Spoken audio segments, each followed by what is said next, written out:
and be ready to learn. I didn't know you were going to say. I was going to remind you. All right.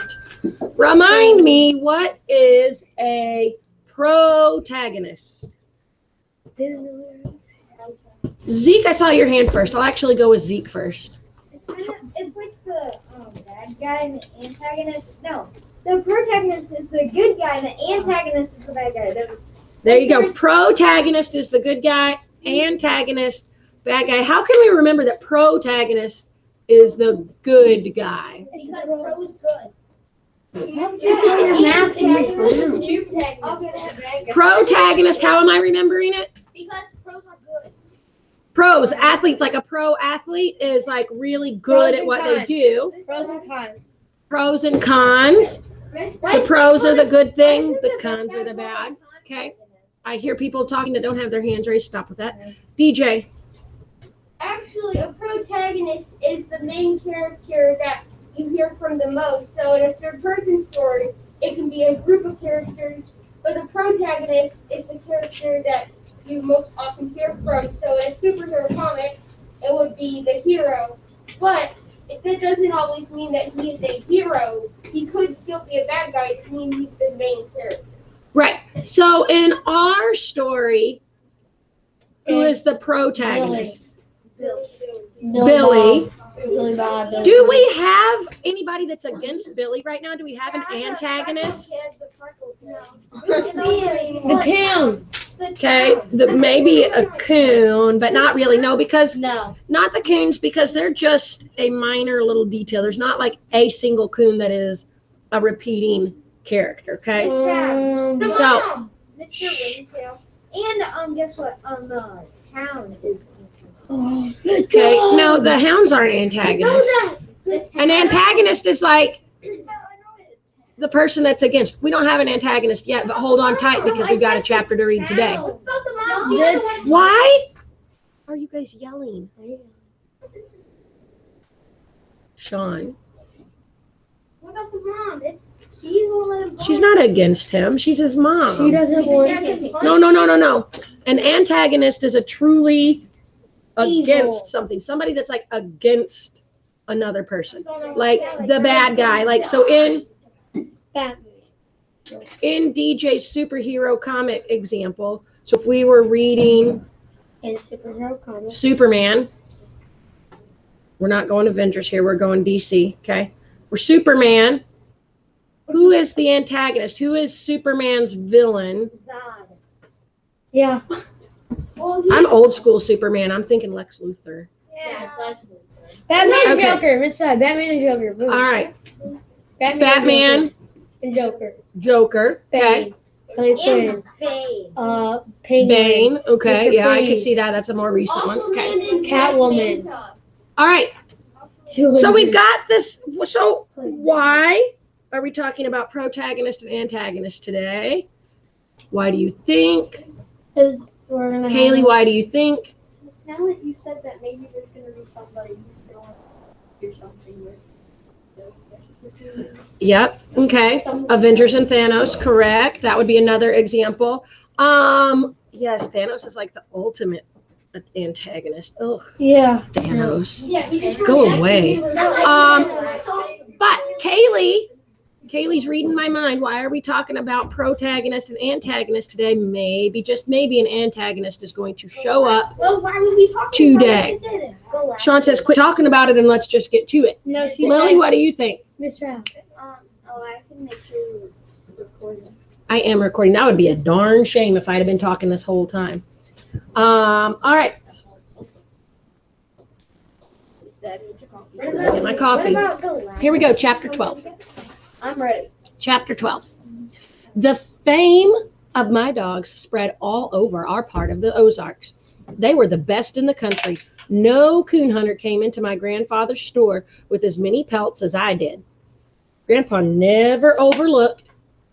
Hey, Jason, you gotta stop that. That's distracting me. Grandpa never overlooked an opportunity to brag. He told everyone the story of my dogs and the part he had played in getting them. Many was the time some farmer coming to our home would say, "Your grandpa was telling me you got 3 big coons over in Peavine Hollow the other night." I would listen knowing I only got one or maybe none, but Grandpa was my pal. If he said I caught 10 in one tree, it was just that way. Because of my grandfather's bragging and his firm belief in my dogs and me, a terrible thing happened. One morning while having breakfast, Mama said to Papa, I am almost out of cornmeal.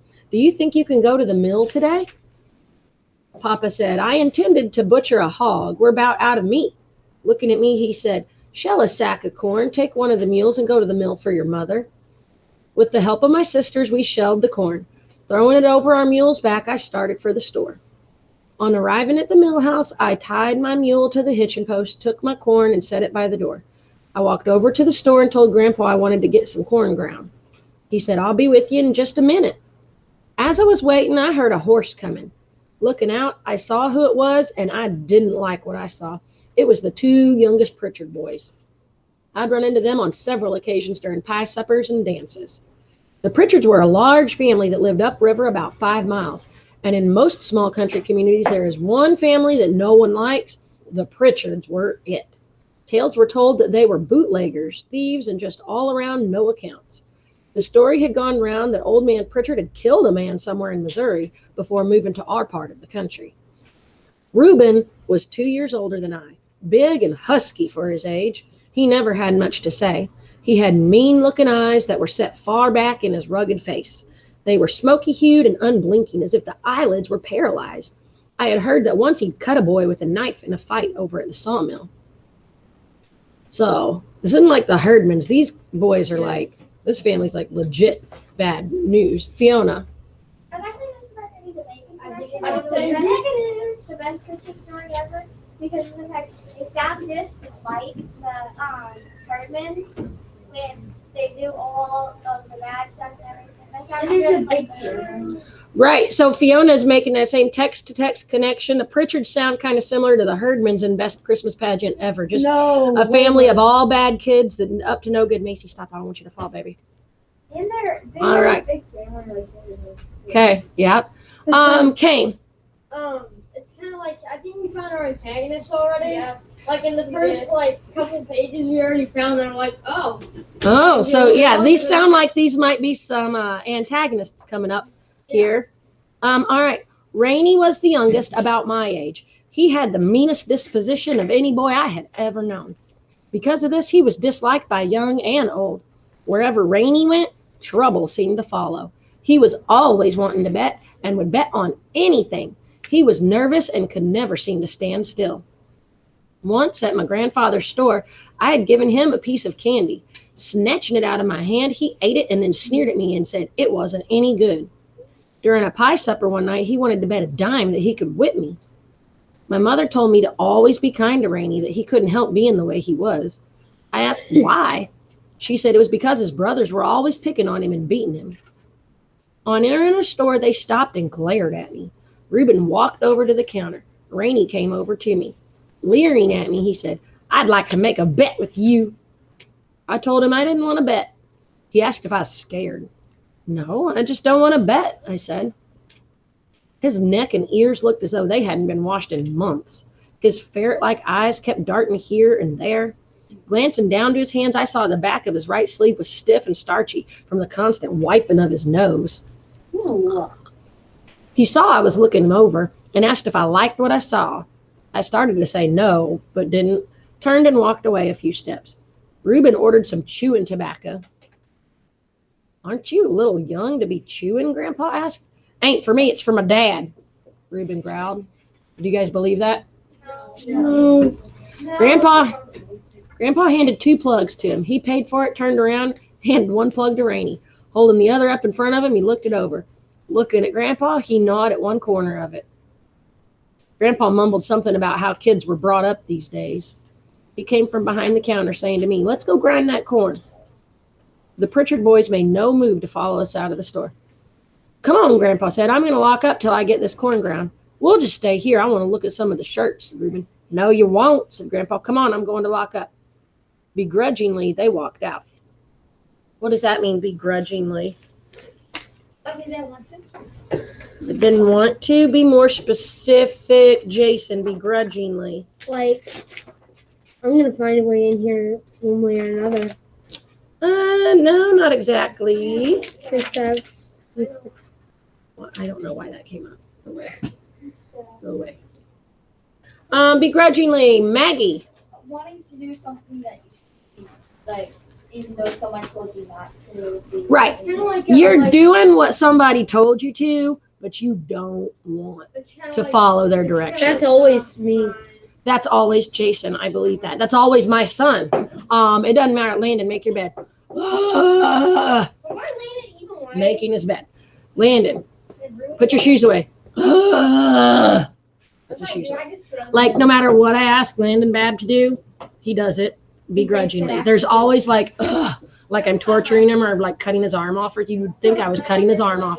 I'm literally asking him to pick his shoes up out of the middle of the floor. Into the world. Every time. But let's be real. I'm positive all of y'all have done that at some point. It's what kids do. Last night, it was unloading the dishwasher. He went on for 5 straight minutes about unloading the dishwasher. I'm like, you could have been done by now, dude. Could have been done by now. I don't want to do it. I'm like, no allowance. He's like, I don't care about allowance. I don't want to do it. I'm like, sassy pants. No All right. video games, yeah. Begrudgingly. So, all right. So the Pritchard boys don't want to leave the store. Josie, come on over anytime. You can unload there's always dishes to unload at my house.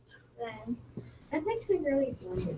All right. I lost my place now. I have no idea. Sometimes Okay. Accident. Classity class. Here we go. They don't want to leave the store, but begrudgingly, they walked out. I helped Grandpa start the mill, and we proceeded to grind the corn. The Pritchard boys had followed us and were standing looking on. Rainey walked over to me. I hear you have some good hounds, he said. I told him I had the best in the country. If he didn't believe me, he could just ask my grandfather. He just leered at me. I don't think they're half as good as you say they are. What is leered? That's the second time this word has come up in this chapter. Leered, leering. DJ. It's like another word for like glaring, you're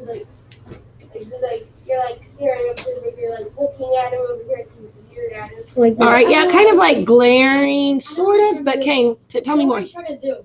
He's trying to get him to show his hounds to where they're not actually as good as he says they are, and then he's gonna say it to everyone in the whole entire country. All right, so he's trying to get him all riled up about his dogs. Okay.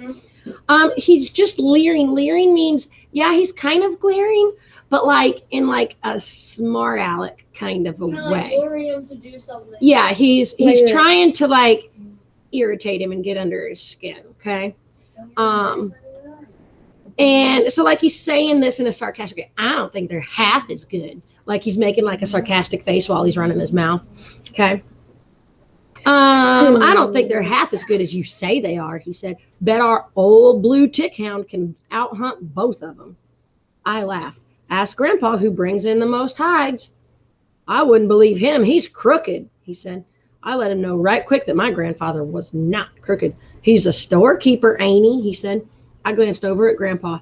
He had heard the remark made by Rainey. His friendly old face was as red as a turkey gobbler's wattle, which is that red thing that hangs down from turkey. Yeah. Sophie, What's an old blue tick hound? an old blue tick hound. Let's look up a picture of an old blue tick hound real quick. Present your It's another type of hound. Yeah, Present your screen. another type of. Is it a messed up one? Oh. Old blue tick hound. What? Taking forever. Doo-doo-doo. You will be reduced. Oh, that's great. It's one of these type of dogs. Oh, it's cute. Blue tick coonhound. That's because they have There you go. spots on them. Look, Why they call One of Go these little guys. do the one under that one, Miss Fab. No, under. that one? That one's so cute. All right. Now we can picture the Pritchard's old blue tick coonhound. Okay. Why does? They're saying that Grandpa's crooked just because he runs a store. Wait, Miss Bab. Josie has the screen blur on. Never mind. Okay. The last of my corn was just going through the grinding stones. Papa pushed a lever to one side, shutting off the power. He came over and said to Rainey, What do you do? Just go around looking for trouble? What do you want, a fight? Reuben sidled over.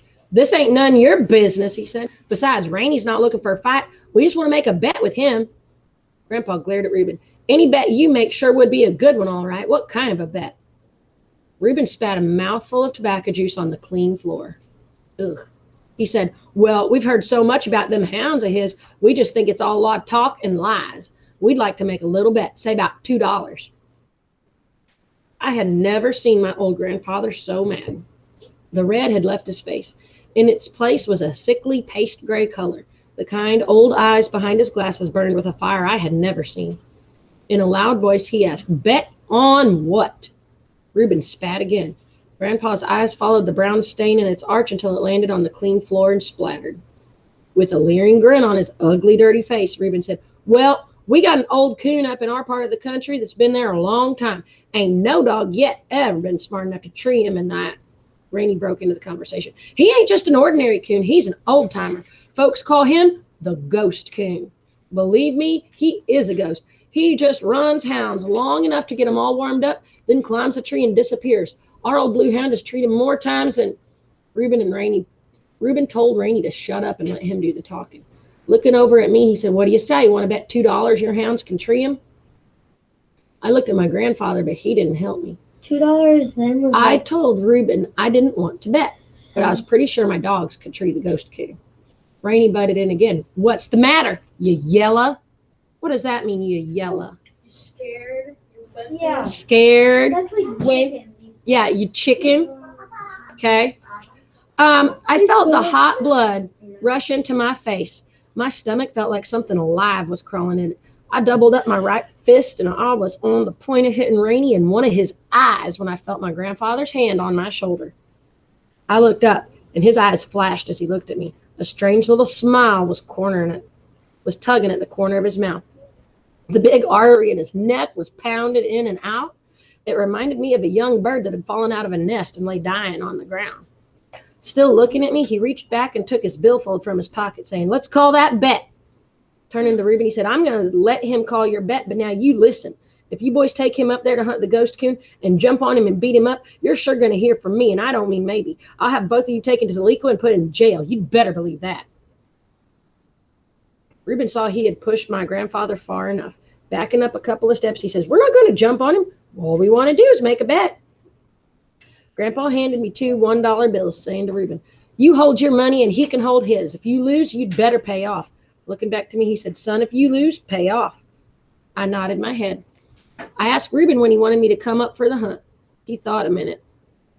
You know where that old log slide comes out from the hills on the road? The log slide, I asked. I nodded. We'll meet you there tomorrow night, about dark, he said. It was fine with me, I said, but told him not to bring his hounds because mine won't hunt with other dogs. He said he wouldn't. I agreed to bring my axe and lantern. As they turned to leave, Rainey smirked. Sucker, he said. I made no reply. After the Pritchard boys had gone, my grandfather looked at me and said, son, I have never asked another man for much, but I sure want you to catch that ghost coon. I told him if the ghost coon made one track in the river bottoms, my dog would get him. Grandpa laughed. You'd better be getting home. It's getting late and your mother's waiting for the cornmeal, he said. I could hear him chuckling as he walked toward his store. I thought to myself, there goes the best grandpa a boy ever had. Lifting the sack of meal to the back of my old mule, I started for home. All the way, I kept thinking of old Dan, little Ann, ghost coons, and the two ugly, dirty Pritchard boys. I decided not to tell my mother and father anything about the hunt, for I knew Mama wouldn't approve of anything I had to do with the Pritchards. The following evening, I arrived at the designated spot early. I sat down by a big red oak tree to wait. I called little Ann over to me and had a good talk with her. I told her how much I loved her, scratched her back, and looked at the pads of her feet. Sweetheart, I said, you must do something for me tonight. I want you to tree a ghost coon, for it means so much to Grandpa and me. She seemed to understand and answered by washing my face and hands. I tried to talk to old Dan, but I may as well have talked to a stump for all the attention he paid to me. He kept walking around, sniffing here and there. He couldn't understand why we were waiting. He was wanting to hunt. Reuben and Rainey showed up just at dark. Both had sneers on their faces. Are you ready? Reuben asked. Yes, I said. I asked him which way was the best to go. Let's go down river away and work up, he said. We're sure to strike him coming up river, and that way we've got the wind in our favor. Is it still really snowy there? No. No, that was just. I a only know storm. that because I've read this part before, but no, it's That- not snowy That anymore. was just a storm. I think it's more like, it Late might summer. still be winter because of something that's going to happen later. However, Is it gonna be more snowy? it's not snow right now. There's not snow right now. Is it gonna be a snow tornado? No, there's not a snow Tornado? tornado. We're sure to strike him coming up river, and that way we've got the wind in our favor. Are these the hounds that we've been hearing so much about? Rainey asked. I nodded. They look too little to be any good, he said. I told him dynamite came in little packages. He asked me if I had my $2. Yep, I said. He wanted to see my money, so I showed it to him. Reuben, not to be outdone, showed me his. We crossed an old field and entered the river bottoms. By this time, it was quite dark. I lit my lantern and asked which one wanted to carry my axe. It's yours, Rainey said. You carry it. Not wanting to argue, I carried both the lantern and the axe. Rainey started telling me how stingy and crooked my grandfather was. Stingy and crooked my grandfather was. I told him I hadn't come to have any trouble or to fight. All I wanted to do was to hunt the ghost coon. If there was going to be any trouble, I would just call my dogs and go home. Reuben had a nickel's worth of sense, but Rainey had none at all. Reuben told him if he didn't shut up, he was going to bloody his nose. That shut Rainey up. Old Dan opened up first. It was a beautiful thing to hear. The deep tones of his voice rolled in the silent night. A bird in a canebrake on our right started chirping. A big swamp rabbit came running down the riverbank as if all heck was close to his heels. A bunch of mallards feeding in the shallows across the river took flight with frightened quacks. A feeling that only a hunter knows slowly crept over my body. I whooped to my dogs, urging them on. Little Ann came in. Her bell-like tones blended with old Dan's in perfect rhythm. We stood and listened to the beautiful music, the deep-throated notes of hunting hounds on the hot-scented trail of a river coon. Reuben said, if he crosses the river up at Buck Ford, it's the ghost coon, as that's the way he always runs. We stood and listened. Sure enough, the voices of my dogs were silent for a few minutes. Old Dan, a more powerful swimmer than Little Ann, was the first to open up after crossing over. She was close behind him. Reuben said, that's him all right. That's the ghost coon. They crossed the river again. We waited. Rainey said, you may as well get your money out now. I told him just to wait a while and I'd show him the ghost coon's hide. This brought a loud laugh from Rainey, which sounded like someone had dropped an empty bucket on a gravel bar and then had kicked it. The wily old coon crossed the river several times, but he couldn't shake my dogs from his trail. He cut out from the bottoms, walked a rail fence, and jumped from it into a thick canebrake. He piled into an old slough where it emptied into the river. He swam to the middle. Doing opposite to what most coons do, which is swim downstream, he swam upstream. He stopped at an old drift in the middle of it. Little Ann found him. When she jumped him from the drift, old Dan was far downriver searching for the trail. If he could have gotten there in time, it would have been the last of the ghost coon, but Little Ann couldn't do much by herself in the water. He fought his way free from her, swam to our side, and ran upstream. I could hear old Dan coming through the bottoms on the other side, bawling at every jump. I could feel the driving power in his voice. We heard him when he hit the water to cross over. It sounded like a cow had jumped in. Little Ann was warming up the ghost coon. I could tell by her voice that she was close to him. Reaching our side, old Dan tore out after her. He was a mad hound. His deep voice was telling her he was coming. We were trotting along, following my dogs, when I heard Little Ann's bawling stop. Wait a minute, I said. I think she's treed him. Let's give her time to circle the tree to make sure he's there. Old Dan opened up, bawling treed. Reuben started on. Something's wrong, I said. I can't hear Little Ann. Rainey spoke up. Maybe the ghost coon ate her up. I just glared at him. Hurrying on, we came to my dogs. Old Dan was bawling at a hole in a large sycamore that had fallen into the river. At that spot, the bank was a good 10 feet above the water level. As the big tree had fallen, the roots had been torn and twisted from the ground. The jagged roots, acting as a drag, had stopped it from falling all the way into the stream. The trunk lay on a steep slant from the top of the bank to the water. Looking down, I could see the broken, tangled mass of the top. Debris from floods had caught in the limbs, forming a drift. Old Dan was trying to dig and gnaw his way into the log. Pulling him from the hole, I held my lantern up and looked down into the dark hollow. I knew that somewhere down below the surface there had to be another hole in that trunk, as the water had filled the hollow to the river level. Reuben, looking over my shoulder, said, the coon couldn't be in there. If he was, he'd be drowned. I agreed. Rainey spoke up. You ready to pay off? He asked. I told you them hounds couldn't treat a ghost coon. I told him that the show wasn't over. Little Ann had never bawled treat, and I knew she wouldn't until she knew exactly where the coon was. Working the bank up and down and not finding the trail, she swam across the river and worked the other side. For a good half hour, she searched that side before she came back across to where old Dan was. She sniffed around the hollow log. We might as well get away from here, Randy said. They ain't gonna find the ghost coon. Sure looks that way, Reuben said. I told them I wasn't giving up until my dogs did. You just want to be stubborn, Reuben said. I'm ready for my money now. I asked him to wait a few minutes. Ain't no use, he said. No hounds yet ever treed that ghost coon. Hearing a whine, I turned around. Little Ann had crawled up on the log and was inching her way down the slick trunk toward the water. I held my lantern up so I could see better. Spraddle leg, claws digging into the bark, she was easing her way down. You'd better get her out of there, Reuben said. If she gets down in that old treetop, she'll drown. Reuben didn't know my little Ann. Once her feet slipped, I saw her hindquarters fall off to one side. She didn't get scared. Slowly, she eased her legs back up on the log. I made no reply. I just watched and waited. Little Ann eased herself into the water. Swimming to the drift, she started sniffing around. In places, it was thin and her legs would break through. Climbing, clawing, and swimming, she searched the drift over, looking for the lost trail. I saw when she stopped searching. With her body half in the water and her front feet curved over a piece of driftwood, she turned her head and looked toward the shore. I could see her head twisting from side to side. I could tell by her actions that she had gotten the scent. With a low whine, she started back. I told Reuben, I think she smells something. Slowly and carefully, she worked her way through tangled mass. I lost sight of her when she came close to the undermined bank. She wormed her way under the overhang. I could hear her clawing and wallowing around, and then all hell broke loose. Out from under the bank came the biggest coon I had ever seen, the ghost coon. He came out right over Little Ann. She caught him in the old treetop. I knew she was no match for him in that tangled mass of limbs and logs. He fought his way free and swam for the opposite bank. She was right behind him. Old Dan didn't wait, look, or listen. He piled off the 10-foot bank and disappeared from sight. I looked for him. I knew he was tangled in the debris under the surface. I started to take off my overalls, but stopped when I saw his red head shoot up out of the water. Bawling and clawing his way free of the limbs and logs, he was on his way. On reaching midstream, the ghost coon headed downriver with Little Ann still on his tail. We ran down the riverbank. I could see my dogs clearly in the moonlight. The ghost coon was about 15 feet ahead of Little Ann. About 25 yards behind them came Old Dan, trying so hard to catch up. I whooped to them.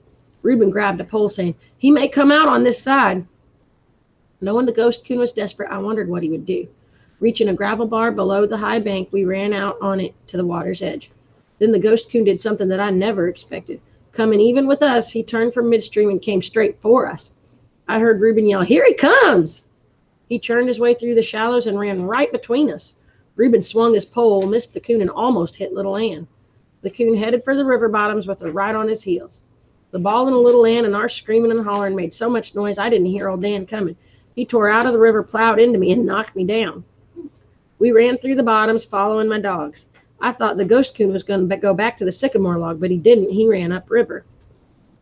While hurrying after them, I looked over at Rainey. For once in his life, I think he was excited. He was whooping and screaming and falling over logs and limbs. I felt good all over. Glancing over at me, Rainey said, "They ain't got him yet." The ghost coon crossed the river time after time. Seeing that he couldn't shake Old Dan and Little Ann from his trail, he cut through the river bottoms and ran out into an old field. At this maneuver, Reuben said to Rainey, "He's heading for that tree." "What tree?" I asked. "You'll see," Rainey said. "And when he gets tired, he always heads for that tree. That's where he gets his name, the ghost coon. He just disappears." "If he disappears, my dogs will disappear with him," I said. Rainey laughed. I had to admit one thing. The Pritchard boys knew the habits of the ghost coon. I knew he couldn't run all night. He had already far surpassed any coon I had ever chased. "They're just about there," Reuben said. Just then I heard Old Dan bark treed. I waited for Little Ann's voice. I didn't hear her. I wondered what it could be this time. "He's there all right," Reuben said. "He's in that tree." "Well, come on," I said. "I want to see that tree." "You might as well get your money out," Rainey said. I told him he'd said that once before back on the riverbank. Can we read the next chapter? No. Wait. Because the next chapter's like crazy long, I think. Let me double check.